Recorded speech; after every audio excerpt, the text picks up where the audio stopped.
तलाक। बहुत बार ऐसा देखा गया है कि एक लड़का एक लड़की शादी से पहले इस कदर प्यार में डूबे होते हैं कि एक दूसरे के लिए अपनी जान भी दे दें। वहीं शादी के कुछ टाइम बाद ही एक दूसरे की शक्ल तक देखना पसंद नहीं करते और तलाक लेकर अलग हो जाते हैं। क्या वजह है? आखिर लव मैरिज की तुलना में अरेंज मैरिज क्यों ज्यादा सफल होती है? क्या महिला सशक्तिकरण की वजह से भी डिवोर्स रेट बढ़ते जा रहे हैं? डिवोर्स लेने से पहले किन परिणामों के बारे में सोचना जरूरी है? आफ्टर डिवोर्स लाइफ कैसे हो जाती है? क्या डिवोर्स के टैग के साथ जीना आसान है? डिवोर्स का बच्चों पर क्या असर पड़ता है? डिवोर्स लेना चाहिए या नहीं लेना चाहिए? लेना है तो क्यों लेना चाहिए?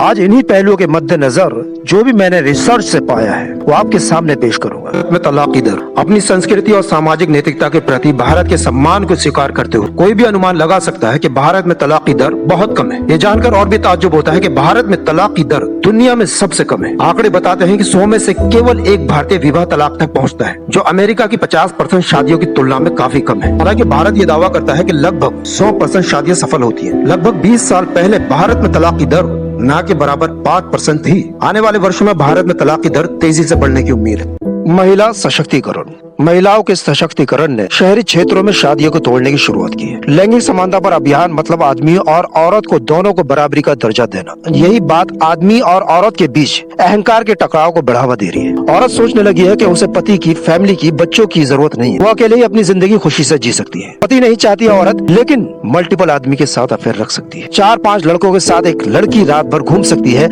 शराब पी सकती है, सिगरेट पी सकती है, नशा कर सकती है। वो हर काम कर सकती है जो पारिवारिक जीवन के लिए, एक अच्छी फैमिली के लिए अच्छा नहीं होता है। यही महिला सशक्तिकरण है। काली का रूप, दुर्गा, झांसी की रानी, क्या ऐसी महिला को ऐसे नामों से पुकारा जा सकता है? अभी महिला सशक्तिकरण का मॉडल आज के दौर में जिन्हें माना जा रहा है वो है सुष्मिता सेन, प्रियंका चोपड़ा। प्रियंका चोपड़ा माँ दुर्गा, काली का रूप, कैसा लगता है सुन के? कह सकते हो उनको?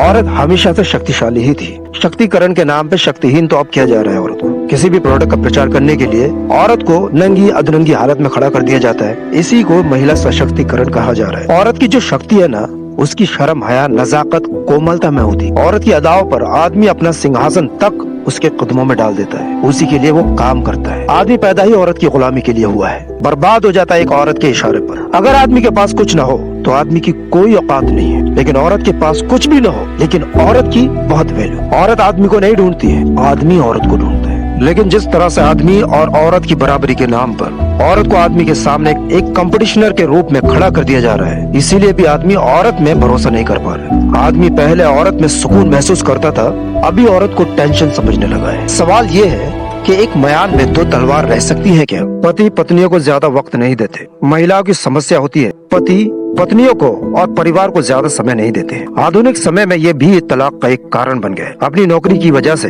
पति पत्नियों को कम वक्त देते हैं। इसमें काम की वजह से अलग अलग शहरों में रहना शामिल है। दोनों को पता है कि हम लोग एक दूसरे से प्यार करते हैं और विश्वास भी करते हैं, तो उनके लिए ये एहसास ही बहुत खुशी देता है कि ये मेरी है, मेरा है। तो ये तो समझने वाली बात है। क्या रीजन है क्यों एक दूसरे को टाइम नहीं दे रहे हैं? कोई जायज रीजन है तो इसमें कोई इशू नहीं होना चाहिए। हाँ, अगर तुम अपने पार्टनर से ज्यादा किसी और चीज को वैल्यू करते हो, पैसे को, काम को ज्यादा अहमियत देते हो या फिर किसी और चीज को ज्यादा वैल्यू देते हो, तो फिर ये प्रॉब्लम वाली बात है। उसे सबसे ज्यादा वैल्यू दो जो तुम्हारे जीवन में सबसे ज्यादा लंबे समय तक रहेगा। वो आपका लाइफ पार्टनर है, वही एक है जो तुम्हारे जीवन के आखिरी पलों तक तुम्हारा साथ देगा। सबको आजादी बहुत पसंद है। शादी एक बंधन है, शादी हो गई, दोनों एक दूसरे से बंध गए। अब अपने पार्टनर को और किसी तरह से बांधने की कोशिश मत करो। अपने काम में बिजी है, बार बार बिना वजह फोन कर देना, तुम्हें परवाह नहीं उसकी काम की। अगर जरूरी है फोन करना तो कर लो, अगर मिस कर रहे हो, उसकी याद आ रही है तो कर लो, लेकिन बार बार बिना वजह फोन मत करो। घर आता है तो चोरी से उसके फोन चेक कर रहे हो, लैपटॉप चेक कर रहे हो, उस पर हर वक्त नजर रख रहे हो। बेड पर लेटा हुआ है तो टीवी देख रहा है, देखते देखते सो गया, तुम टेंशन ले रहे हो, ये तो बिना कुछ किए ही सो गया। उसे पकड़ कर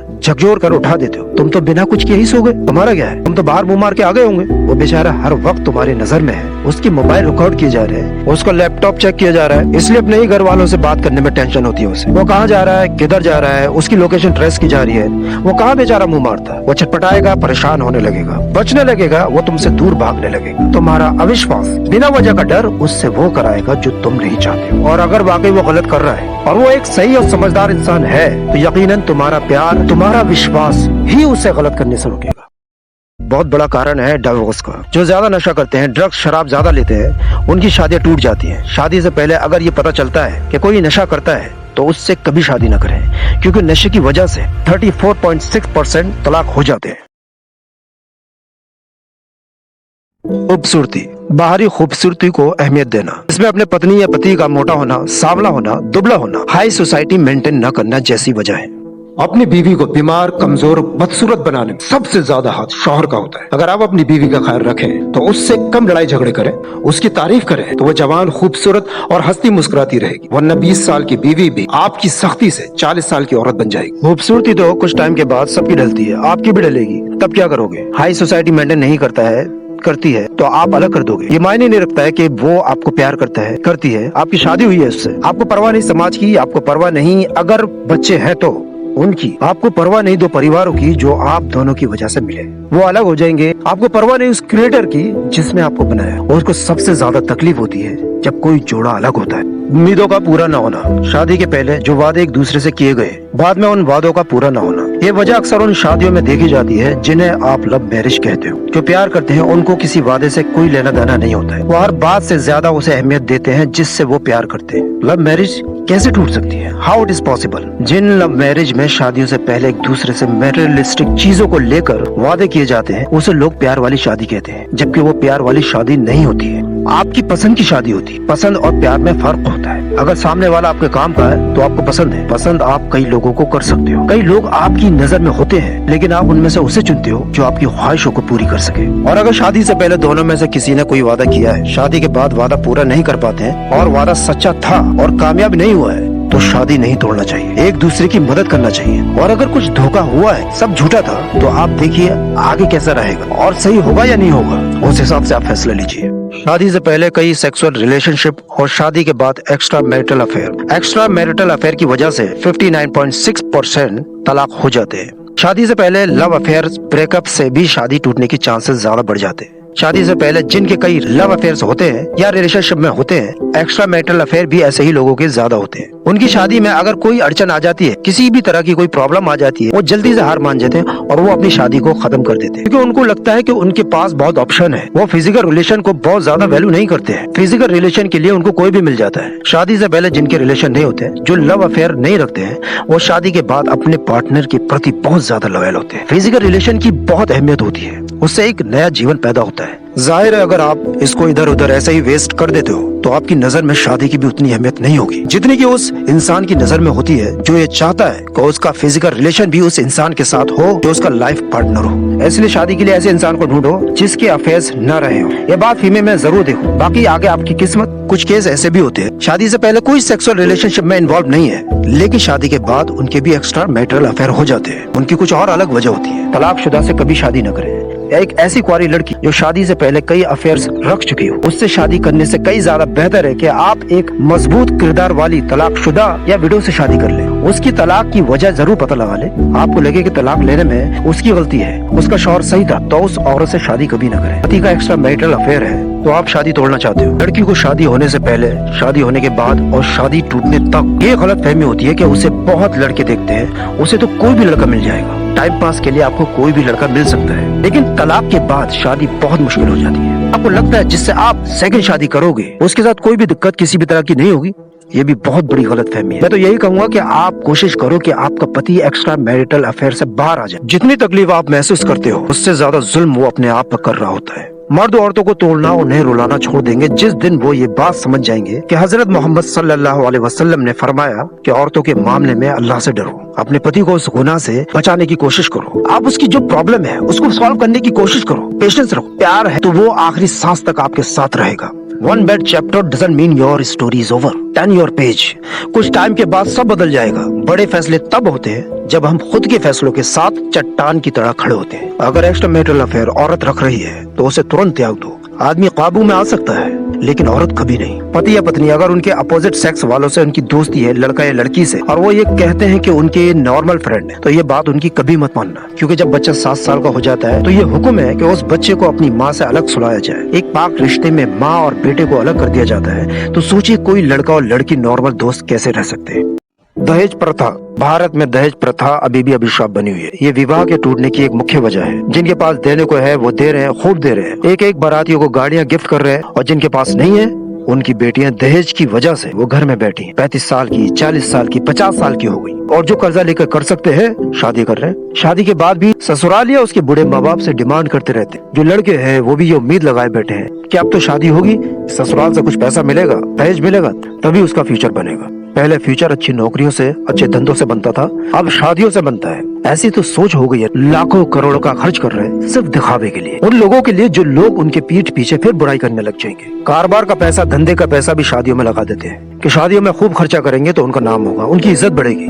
ये कैसा नाम है, ये कैसी इज्जत? ऐसी शादियां गुनाह है। जिन्होंने शादियों का माहौल बिगाड़ा है वही लोग लड़कियों के गुनहगार हैं। शादियों को, निकाह को आसान बनाओ जिससे गरीबों की बच्चियां घर में न बैठी रह जाए। माँ बाप बच्चों की शादी को लेकर कर्जे की वजह से परेशान न हो जाए।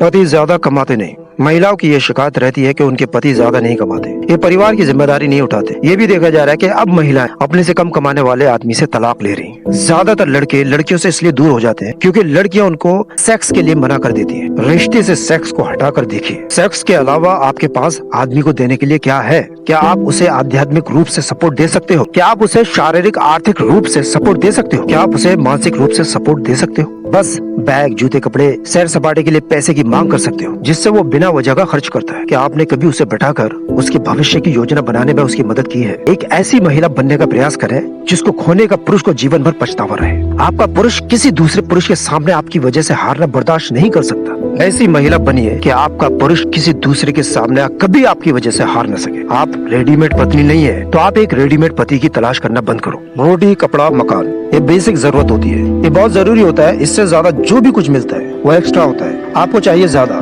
कितना ज्यादा? कोई सीमा तय की है? लालच की कोई सीमा नहीं होती। जिससे आपने शादी की है उससे ज्यादा आप मटेरियलिस्टिक चीजों को वैल्यू करते हो। अगर आपके बच्चे हैं तो आप बच्चों की भी फिक्र नहीं करते हो क्योंकि बच्चे आपकी तरह ज्यादा नहीं चाहते, वो सिर्फ अपने माँ बाप का प्यार चाहते हैं। और अगर आपको ज्यादा मिल भी गया तो आपको क्या लगता है बाद में आप कोई प्रॉब्लम क्रिएट नहीं करोगे? दुनिया का सबसे अमीर आदमी बिल गेट्स, उसके पास किसी चीज की कोई कमी थी क्या? फिर भी उसकी बीवी ने उसको बुढ़ापे में छोड़ दिया। जब से दुनिया बनी है सालों से मर्द ही परिवार की जिम्मेदारी उठाता रहा है, लेकिन मर्द को इस बात से कभी घमंड नहीं हुआ है, इस बात से कोई शिकायत नहीं हुई है कि औरत कितना कमाती है या नहीं कमाती है। लड़कों के बारे में सब पूछते हैं, कितना कमाता है, सरकारी नौकरी है या प्राइवेट नौकरी है, अपना खुद का घर है। लड़कियां बेफिक्र है क्योंकि कोई ना कोई झंडू उनके लिए मर मर के काम करने वाला मिल ही जाएगा। कई बार फाइनेंशियली किसी तरह की कोई प्रॉब्लम घर परिवार में आ जाती है तो आदमी वो काम करने लग जाता है जो उसके सिद्धांत, उसकी मर्जी के खिलाफ होता है। कभी कभी तो इतना दबाव में आ जाता है कि सुसाइड तक कर लेता है। औरत काम करने लगी है तो कहती है कि मुझे तलाक चाहिए। ये आदमी ही है जब शादी करता है तो ये उम्मीद नहीं रखता है कि औरत कितना कमाती है, काम करती है या नहीं करती। क्या औरत अपने से कम पोस्ट वाले के साथ शादी कर सकती है?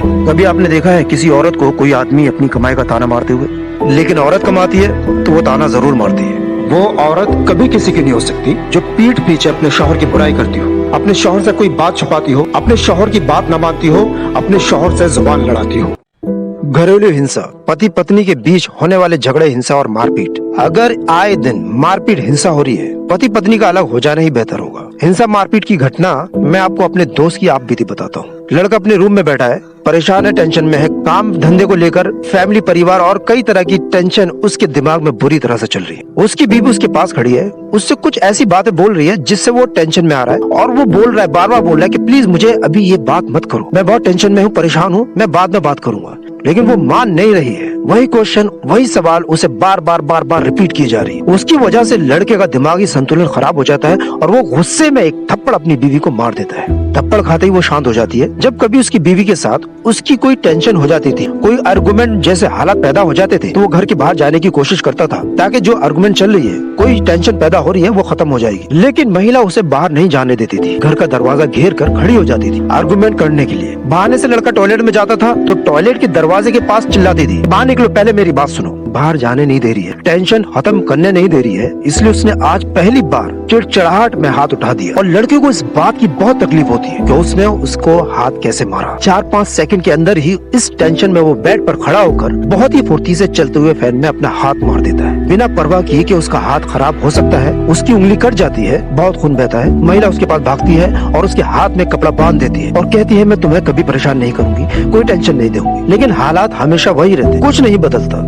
अब सोचिए, ये कैसी हिंसा है? कि इसमें कोई डिवोर्स लेने की जरूरत है? जो इंसान आपके लिए बिना कुछ परवाह किए अपने शरीर पर, अपने खुद के जिस्म पर चोट पहुंचा सकता है, तो उससे ज्यादा सम्मान और उससे ज्यादा प्यार आपको कौन देगा? ऐसे रिश्तों को बचाने के लिए जमीन और आसमान एक कर देना चाहिए, लेकिन महिला उससे भी डिवोर्स ले लेती है। ADSI की रिपोर्ट के अनुसार प्रेम संबंधों के कारण आत्महत्या करने वाले नाबालिगों की संख्या 2020 में 1337 मामलों से बढ़कर 2021 में 1495 हो गई थी। 11.8% की बढ़ोतरी हुई।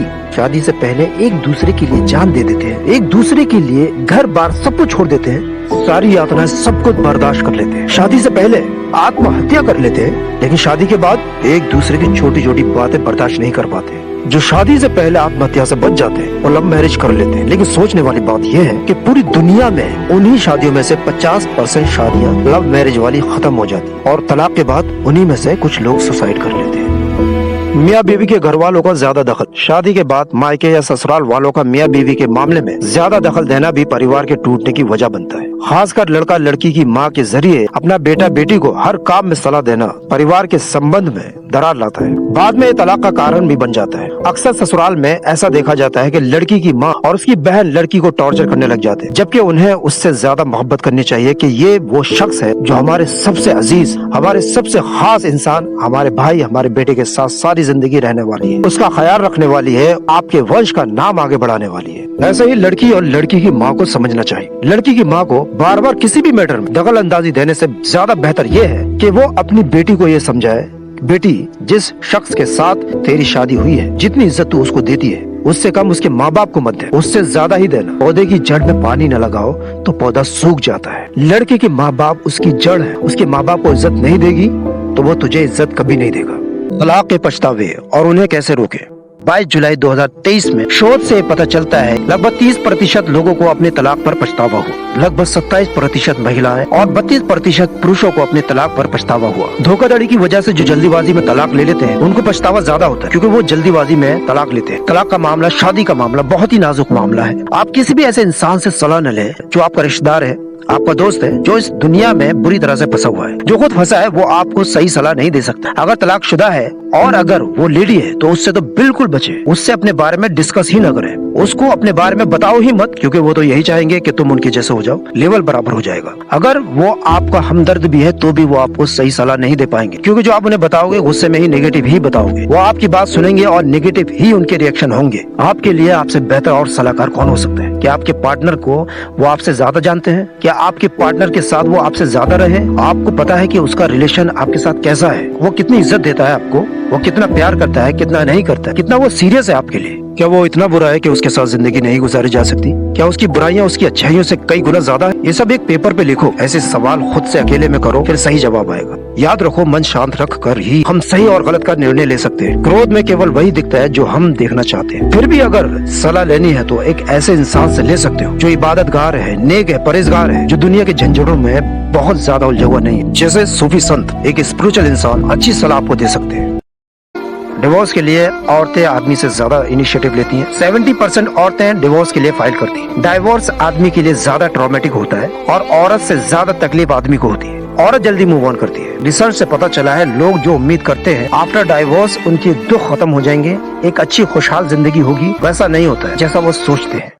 बच्चों पर तलाक के प्रभाव। रिसर्च से पता चला है कि बच्चे अपने माता पिता के तलाक से बहुत ज्यादा प्रभावित होते हैं। जैसे ज्यादा दुखी रहना, जिंदगी में सुकून महसूस न करना, खुद पर कंट्रोल न होना। तलाक के बाद एक माता पिता के साथ रहने वाले बच्चों को सिर दर्द जैसी मानसिक बीमारियों का सामना करना पड़ता है। पेट में दर्द, उदासी की फीलिंग, नशीली चीजों का इस्तेमाल करना उन बच्चों में ज्यादा देखने को मिलता है जिनको उनके दोनों माँ बाप का प्यार नहीं मिलता है। माँ बाप से ज्यादा बच्चों के लिए और कुछ नहीं होता है। यही दुख बच्चों को सारी जिंदगी सताता है कि उसकी माँ उसके साथ नहीं थी या उसका बाप बचपन में उसके साथ नहीं था। ज्यादातर बच्चों के लिए अपने माँ बाप के द्वारा एक दूसरे को बदनाम करने से ज्यादा बुरा और कुछ नहीं होता है। कोई भी बच्चा अपने माँ बाप के बारे में बुरा नहीं सुनना चाहता है। तलाकशुदा माता पिता से बच्चों को जो विरासत में तलाक का अनुभव मिलता है, जो शादी का मॉडल तलाकशुदा माता पिता के जरिए बच्चों के सामने प्रस्तुत किया जाता है, उससे प्रेरित होकर बच्चे भी अपनी शादी में तलाक की ओर जा सकते हैं। शादी से पहले जो रिश्ते होते हैं उनकी भी संभावना बहुत ज्यादा होती है। आप सिर्फ अपने मुंह में अपने मतलब के लिए उसकी जिंदगी खराब कर देते हो। अगर आप अपने बच्चे के दर्द को, उसके एहसास को नहीं समझ सकते हो तो शर्म आना चाहिए आपको। जब आपका बच्चा मदर डे पर या फादर डे पर जब आपको कहता है you are the best father of the world, you are the best mother of the world.